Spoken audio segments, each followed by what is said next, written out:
అసలు విష్ణు స్వరూపం కానిది లోకంలో ఏదీ లేదు. అంతర్బహిశ్చ తత్సర్వం వ్యాప్య నారాయణ స్థిత. అందుకే ఆ విష్ణువుని నిర్జించాలని కోరిక. విష్ణువు ధర్మపక్షపాతి. ధర్మం ఎక్కడుంటుందో అక్కడ విష్ణు ఉంటారు, వేదం ఎక్కడుంటుందో అక్కడ విష్ణు ఉంటారు. అందుకే శ్రీ మహావిష్ణువు ఎప్పుడూ దేనిని రక్ష చేస్తుంటారు అంటే వేదములను రక్షిస్తుంటారు.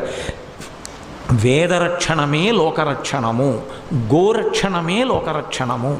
ఈ విషయం బాగా స్థిరంగా ఉంచుకోవాలి. అందుకే మత్స్యావతారంలో ఆయన వేదములను రక్షించడానికి కారణం ఏమి అంటే వేదము ప్రమాణముగా మిగిలితే లోకము మిగులుతుంది.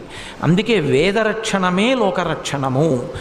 ఆ రక్షణ ఎప్పుడూ చేసేటటువంటి విష్ణు భగవానుడి మీద వ్యతిరేకత పెంచుకోవడం అంటే ధర్మం పట్ల వ్యతిరేకత పెంచుకోవడం, వేదం పట్ల వ్యతిరేకత పెంచుకోవడం.